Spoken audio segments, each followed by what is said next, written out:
इस 22 मार्च 2025 की रात को लखनऊ के काकोरी इलाके में बरकताबाद पुलिया के निकट एक पुलिसकर्मी ने अपनी पत्नी के प्रेमी और उसके एक बहुत क्लोज फ्रेंड जो बेकसूर था, उसका कोई दोस्त न था। उसका दोस्त सिर्फ ये था कि अपने दोस्त के साथ कहने पर उसकी बाइक पर बैठकर चल दिया। लेकिन उनको नहीं मालूम था कि आज का जो वक्त है उनकी दोस्ती का, उनकी जिंदगी का आखिरी वक्त है। उनकी मौत आगे इंतजार कर रही है। अब आज के बाद इस दुनिया से हमेशा के लिए चले जाएंगे, उनको नहीं मालूम था। वो आराम से उनकी बाइक आगे बढ़ रही थी और जैसे ही लखनऊ के काकोरी इलाके में बरकताबाद पुलिया के पास बाइक पहुंचती है, पहले से ही घात लगाए बैठे सिपाही ने अपने 3 दोस्तों के साथ मिलकर इन दोनों की निर्मम तरीके से चाकू और चापड़ से काट कर हत्या कर दी और दोनों के शवों का इतना बुरा हाल किया कि देखने वालों की रूह कांप गई। दोनों की शिनाख्त हो गई। उसके बाद जो परिजन हैं, आसपास के लोग हैं, इन्होंने हंगामा शुरू किया कि पुलिस लापरवाही बरत रही है, क्यों पुलिस इनके कातिलों को गिरफ्तार नहीं कर पा रही है। लेकिन पुलिस ने बड़ी मशक्कत से, बड़ी होशियारी से, बड़ी सूझबूझ से, एक छोटी सी कड़ी से, सिर्फ सिपाही की पत्नी के फोन कॉल से पूरी घटना का खुलासा कर दिया। और यकीन मानिए, चूंकि जो आरोपी है, जो कातिल है, वो पुलिस में था, तो उसको पूरी तरीके से ये मालूम था कि किन किन तरीकों में पुलिस पकड़ सकती है। इसीलिए उसने बचने के लिए हर तरह के जो प्लान है तैयार किए, पूरी प्लानिंग करके मर्डर किया। और शायद वो सफल हो जाता यदि उसकी पत्नी की गलती से पुराना नंबर से प्रेमी को एक कॉल ना होती। लेकिन कहते हैं कानून के हाथ इतने बड़े होते हैं कि अपराध करने वाला जो अपराधी है, कितने भी शातिर तरीके से प्री प्लान करके वारदात को अंजाम क्यों ना दे, एक ना एक दिन कानून के हाथ उस तक पहुंच ही जाते हैं।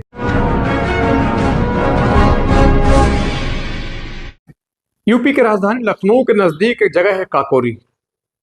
काकोरी निवासी एक सिपाही महेंद्र, जो यूपी पुलिस में सिपाही है, उसकी पत्नी दीपिका, जो बहुत खूबसूरत होती है। दोनों की 2021 में, जून 2021 को शादी हुई थी।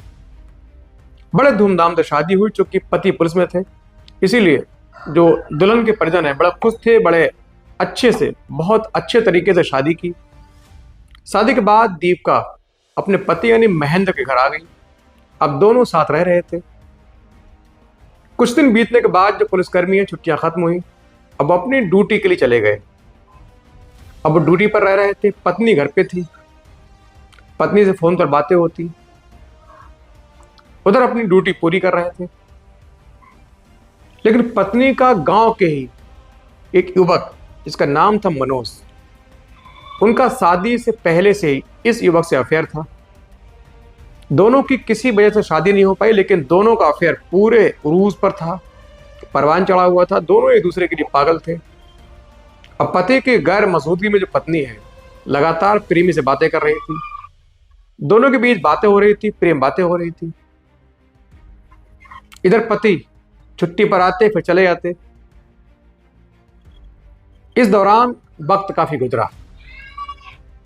लेकिन कहते हैं कि इश्क और मुश्क कभी छुपता नहीं है। यहां भी ऐसा ही हुआ। एक दिन अचानक पति ने छुट्टी के दौरान अपनी पत्नी के फोन पर कुछ चीजें देखी, और वो सामग्री ऐसी थी कि उस पर पूरी तरीके से पत्नी के चरित्र पर शक पैदा हो गया। इन्होंने पत्नी से कहा, बात की, जो एक आम पति के अंदर जो प्रतिक्रिया होगी वही इनके अंदर हुई। इन्होंने पत्नी को हड़काया, बड़ी सख्ती से पूछताछ की, तो पत्नी ने अपना गुनाह कबूल कर लिया और भविष्य में ऐसी गलती ना करने की कसम खाई। पुलिसकर्मी ने कहा, चलिए ठीक है, गलती हो गई, लेकिन जो हमारी पत्नी है आगे के लिए भविष्य में कभी ऐसी गलती ना करने की कसम खा रही है, लिहाजा उसने भी पहली गलती मानकर माफ कर दिया। अब कुछ दिन दीपिका और मनोज दोनों शांत रहे। दोनों शांति जो पूर्ण तरीके से बातचीत करना बंद कर दिया।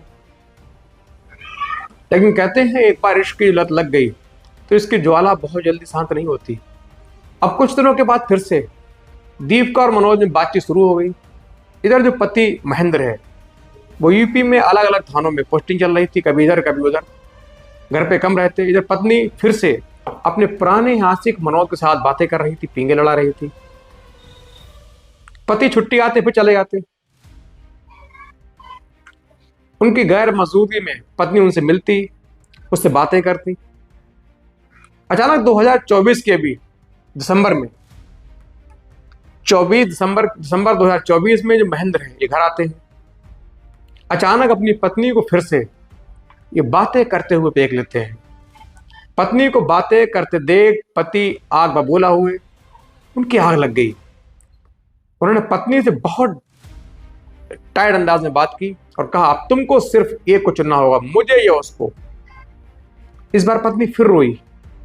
पत्नी ने बहुत ड्रामे किए, बहुत रोई, चिल्लाई कि मेरी गलती हो गई, एक बार माफ कर दो। पति ने कहा, एक बार तुमको पहले माफ कर चुका हूं, अब तुम माफ करने के लायक नहीं हो, अब तुमको मुझ में या उसमें एक को चुनना होगा। अब पत्नी जो दीपिका है बड़ी असमंजस में थी कि पति चुने या प्रेमी। आखिर में उसने सोच कर ये कहा कि मैं सिर्फ आपके साथ रहना चाहती हूँ, आपकी होकर रहना चाहती हूँ। मेरा जो गुजरा कल था उसको भूलना चाहती हूँ, पिछले अपने जो भूतकाल है उसमें जाना नहीं चाहती। मैं अपनी लाइफ को तुम्हारे साथ अच्छे से एंजॉय करके बिताना चाहती हूँ, लेकिन मेरे प्रेमी को आप पहले सबक सिखाएं, उसको मेरे रास्ते से हटा दें क्योंकि वो मानेगा नहीं। पति ने कहा, ठीक है, ये जो चिंता है वो मेरी है, ये काम उस पर छोड़ दो। चूंकि पुलिस में था तो बहुत जो दांव पेच है, तरीके हैं, उसको मालूम थे। सैकड़ों ऐसी विवेचनाएं क्राइम की उसने देखी होंगी। उसको मालूम था कि कहाँ कहाँ पकड़ने का डर है, कहाँ कहाँ लूज पॉइंट रहता है, कहाँ से पुलिस उस तक पहुंच सकती है। उन तमाम बातों का ख्याल रखा और उसने चुपचाप 2 नए सिम और 2 नए फोन खरीदे। एक नया सिम में फोन पत्नी को दिया, एक खुद के पास रखा। ये नंबर किसी के पास नहीं थे, सिर्फ इन दोनों के अलावा। उसने कहा, ठीक है, तुम अपने प्रेमी से अब इस फोन से बात करो, पुराने नंबर से कभी कॉल न करना, इस नए नंबर से कॉल करो और उसको अचानक मिलने के लिए बुलाओ। पत्नी ने कहा, ठीक है। और पत्नी ने नए सिम से बात करना शुरू कर दी। पत्नी फिर पहले की तरह प्लानिंग के तहत बात कर रही थी। इधर मनोज जो उनके प्रेम जाल में फंसा हुआ था, आने वाले जो खतरा है, जो मौत है, उससे जो प्रेमी मनोज है बेखबर था। वो अपनी प्रेमिका को सच्ची तरह चाहता था, इसीलिए उसने मिलने के लिए तुरंत हामी भर दी। जब मिलने की हामी भरी तो तय वक्त दिया गया कि फला तारीख को मिलने आना है, मेरे पति बाहर जा रहे हैं। लेकिन इसी पीछे गलती हो गई। जो प्रेमिका दीपिका है, इसने गलती से अपने पुराने सिम से प्रेमी को कॉल कर दी।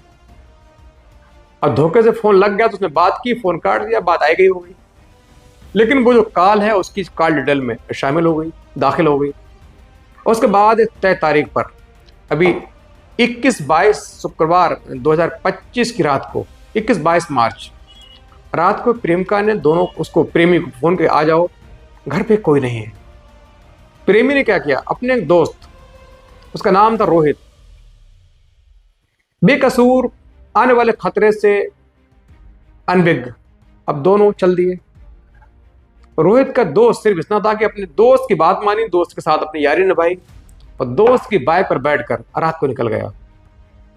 उसके बाद काकोरी की बरकताबाद पुलिया है, पुलिया के बाद इनका जो रास्ता था वहीं से था। पति को मालूम था कि पूरी तरीके से यहां से निकलेगा। पति अपने 3 अन्य दोस्तों के साथ उसने एक चापड़ खरीदा, एक बहुत सातिर चाकू खरीदा। उस चापड़ चाकू को लेकर वो सीधे उस बरकताबाद पुलिया के पास पहुंचा, जहां से उसकी पत्नी का प्रेमी मनोज और उसका दोस्त रोहित गुजरने वाले थे। जैसे ही बाइक उनके पास पहुंची, दोनों ने झपट कर इनकी बाइक गिरा दी, पकड़ लिया। और सबसे पहले जो दोस्त रोहित है, जो बेकसूर था, उस पर चापड़ से ताबड़तोड़ वार करके 20 से 25 बार करके उसको जख्मी तरीके से लहूलुहान करके तुरंत मौत के घाट उतार दिया। और उसको इसलिए मारा कि वो घटना का कहीं गवाह ना बन जाए, कोर्ट में उसके खिलाफ गवाही के लिए खड़ा ना हो जाए। उसके बाद उसने प्रेमी मनोज को पकड़ा। अब उसके सामने तमाम वो चीजें दौड़ी कि यही मेरी पत्नी का प्रेमी है, मेरी गैर मौजूदगी में मेरी पत्नी के साथ सोता है, मेरी पत्नी के साथ प्रेम करता है। इसीलिए उसने प्रेमी को बहुत साते तरीके से इतनी बुरी तरीके से चापड़ चाकू से गोद कर मारा कि देखने वालों की रूह कांप गई।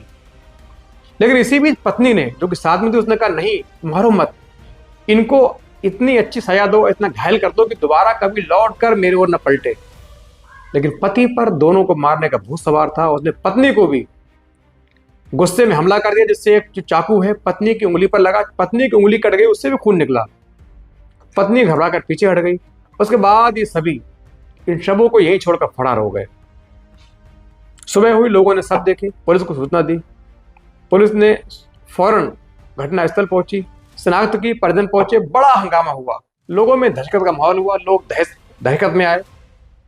एक साथ दो राजधानी के इलाके में एक साथ दो मर्डर, जवान बेटों लड़कों के मर्डर से इलाके में सनसनी फैल गई।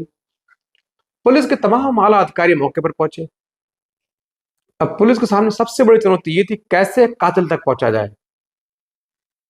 इसके लिए सबसे पहले पुलिस की जो मंजी हुई जो चीज है CDR निकाली गई।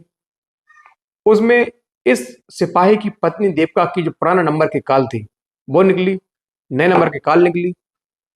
दोनों कॉल पुलिस ने सुनी, दोनों एक आवाज में थी और दोनों की आवाज पुलिस ने रिकॉर्ड की।